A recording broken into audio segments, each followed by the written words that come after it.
approve one nation, one election. So what is the reaction? भाई union cabinet या union cabinet के मुखिया की ये बड़ी ख्वाहिश रही है। देश की जनता समझती है कि किन कारणों से ये ख्वाहिश रही है, इसके पीछे वजह क्या है, सब लोग जानते हैं। ये सब मुद्दों से भटकाने का एक कोशिश है या नाकामयाब कोशिश है। संभव भी नहीं है, प्रैक्टिकल भी नहीं है, व्यवहारिक नहीं है। ये होना होता तो कब का हो चुका होता।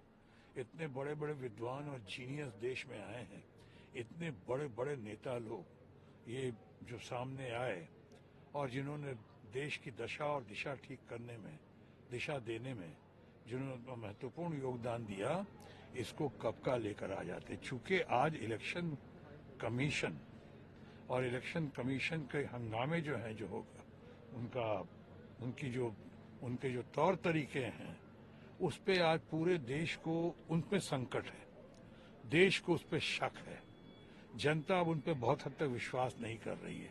इलेक्शन कमीशन जिस तरह उनके धांधलियों पे, चाहे ईवीएम मशीन्स पे, बहुत सारी ऐसी बातें हो रही हैं जो चारों तरफ। और अब देश का इतना बड़ा नेता, इतना रिस्पेक्टेबल, इतना एक्सेप्टेबल, इतना एबल लीडर, जिसको बहुत हद तक चाणक्य और मराठा किंग कॉन्ग भी कहा जाता है, हमारे अपने शरद पवार जी, वो कोई लाइट बात नहीं करते हैं, वो लाइटली नहीं बोलते हैं।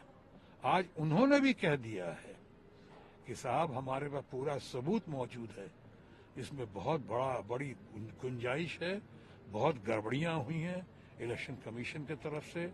आखिर क्या वजह है कि इलेक्शन कमीशन को आज इतना शह दिया जाता है, और शह देने से पहले जो चीफ जस्टिस का रोल था उसमें इलेक्शन कमीशन के पैनल पे, उनको हटा दिया गया।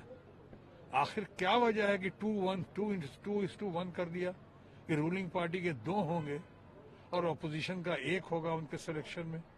क्या वजह है कि आनन फानन में एक इलेक्शन कमिश्नर को 24 घंटे के अंदर जिस तरह से लाया गया। क्या वजह है कि सिलेक्शन कमीशन में जो पहले जिनकी बहुत हद तक कुछ हद तक इज्जत थी, वो लवासा, आपको पता है कैसे उनको हटाया गया और कैसे छोड़े या कैसे मजबूर किया गया कि वो गए यहाँ से। इसके पीछे क्या कारण, क्या वजह है कि आज तमाम अपनी हरकतों के बावजूद या कोशिश के बावजूद आज इलेक्शन कमीशन जो है, या इलेक्शन कमिश्नर, वो अपना रूप अख्तियार नहीं कर पा रहे हैं, वो ट्रांसपेरेंसी और ऑनेस्टी के साथ खरे नहीं उतर रहे हैं, जैसा कि हमारे भूतपूर्व chief election commissioner, one and only one, TN Seshan उतरे। तो आखिर बहुत सारी बातें अब शरद पवार ने कह दिया कि उनके पास सबूत मौजूद हैं और इसके लिए वो कोर्ट में जा रहे हैं। अब उनकी याचिका जा रही है, आप लोग को पता ही है इसमें, जिसपे बहुत हद तक सरकारी मीडिया ने उस पर बहुत हद तक उस पर अपना रोशनी नहीं डाली है। कुछ मीडिया हैं जिन्होंने इसको बहुत अच्छी तरह प्रकाशित किया। तो अभी ये है कि उसलिए अब इन सारी बातों को दरकिनार करते हुए फिर एक नया एंगल था कि इसमें बेरोजगारी की अब बात ना हो, अब अगले सेशन में जो है महंगाई की बात ना हो, बजट की कमियां होंगी या बजट की जो खामियां होंगी उन पे बातें ना हो, बल्कि बात हो वन नेशन वन इलेक्शन पे। ये सब बातें साइड। और व्यक्ति विशेष, जिस व्यक्ति विशेष के ऊपर आज इतना हंगामा हुआ है उनके नाम पे, जिनको बहुत लोग धन पशु भी कह रहे हैं, ऐसे लोगों पे जो नाम आज हंगामा हुआ है उसको आप दरकिनार करना चाहते हैं। आज आप पार्लियामेंट को आप नहीं चलने दे रहे हैं, अब दुनिया जान रही है कि कौन नहीं चलने दे रहा है। पार्लियामेंट चलाना सरकार की जिम्मेदारी है। कितने बार सरकार के मंत्रीगण जो हैं या सरकारी लोग जो हैं ऑपोजिशन के साथ बैठकर बातचीत किए, कितनी बार कर। अब ये उसके बाद एक दूसरा धन पशु का नाम ला रहे हैं आप कि 94 ईयर्स ओल्ड जो है उनकी यहाँ फंडिंग होती है। तो उनकी फंडिंग होती है कांग्रेस के हमारे कुछ मित्रों के साथ, क्या वो बताएंगे कि जहां से फंडिंग का जिक्र कर रहे हैं उनके एनजीओज में या उनके फंडिंग में क्या हमारे भारतीय जनता पार्टी के दोस्तों का हाथ है या नहीं है, लेन देन है या नहीं है। अब आने गुड़ खाएं गुलगुल्ले से परहेज, आप खुद लेन देन करते हैं और पलटवार कर रहे हैं। आप पलटवार कर रहे हैं कि सो हमारा विपक्ष में और खासकर कांग्रेस के दोस्तों ने उनसे किया। अरे पहले उसका तो जवाब दो जिसके बारे में आज इतना हंगामा हो रहा है। पहले भी इतना हंगामा हुआ था, अब कई दिन नहीं चला था, आज इतना हुआ, उसका जवाब दो। अब उसका जवाब भी नहीं है आपके पास, पार्लियामेंट भी नहीं चलने दे रहे हो, आप जानते हो कि अब देश में जिस तरह महाराष्ट्र में जगह जगह चुनाव हुए हैं, आपकी छवि बहुत खराब हुई है। लोग बातें कर रहे हैं, खासकर बुद्धिजीवी वर्ग में, इंटेलेक्चुअल्स में, मासेस जो है वो बहुत दुखी है। कह रही हमने वोट तो नहीं दिए, वोट तो कहीं और दिए थे, वोट कहीं और कर, यानी तरह तरह की बातें हुई। मैं नहीं कह रहा हूँ क्या सच है क्या गलत है, इस पे इन्वेस्टिगेशन होना चाहिए। ये विषय इंक्वायरी का है कि मेरे लिए तो सत्ता पक्ष में या विपक्ष में, दोनों में अपने दोस्त हैं भरे हुए। मैं किसी व्यक्ति विशेष पे कभी कोई प्रहार नहीं करता हूँ। इसलिए आपने देखा कि जिनका नाम, जो भी बातें की, मैंने किसी व्यक्ति विशेष का नाम नहीं लिया, लेकिन आप समझते हैं, आप जानते हैं, दुनिया जानती है ये है। अब उसके बाद वन नेशन वन इलेक्शन ठोक रहे हैं आप। क्या पहले इनसे तो निपटो, जो इतनी बातें हुई हैं उनको उनका तो जवाब दो। अभी बताओ तो सही कि बेरोजगारी के मामले में क्या कर रहे हो। अभी ये तो बताओ कि ऑल टाइम हाई आपका देश के ऊपर आज कर्जा इतना क्यों हो गया है, ये तो बताओ। Dollar all time high, rupees all time low आज क्यों हो गया वैल्यू, ये सब का जवाब है नहीं।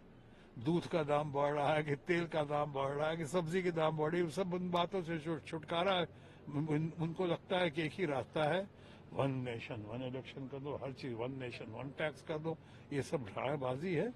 मैं समझता हूँ ये ज्यादा दिन टिकने वाला नहीं है। सर, इंडिया ब्लॉक के लीडर को लेकर कई नेताओं ने इतना ममता ही नहीं बनर्जी- रख पाओगे उसमें इतना ही कितने काट काट के। हाँ, क्या बोलो। सर, इंडिया ब्लॉक के लीडर को लेकर कई लीडरों ने ममता बनर्जी के नाम पे लेकर वो करा है कि ये एक अभी उनकी कोई मीटिंग हुई है क्या? ममता बनर्जी तो बिल्कुल केपेबल है, वो यहाँ इंडिया ब्लॉक क्या पूरे देश की लीडर बनने की उनके अंदर शक्ति है और क्षमता है उसमें तो। लेकिन वो क्या उन्होंने कहा है खुद, उन्होंने किसी ने कहा है? अभी इंडिया ब्लॉक की तो कोई मीटिंग ही नहीं हुई है बहुत दिनों से, तो ये कहाँ से हवा में। ये भी मैं समझता हूँ जान के कुछ हमारे रूलिंग पार्टी के मित्रगण जो हैं वो जान के कुछ डिवाइड एंड रूल पॉलिसी करना चाह रहे, ताकि इस समय इतना विपक्ष भारी पड़ा हुआ दिख रहा है उनपे इतना।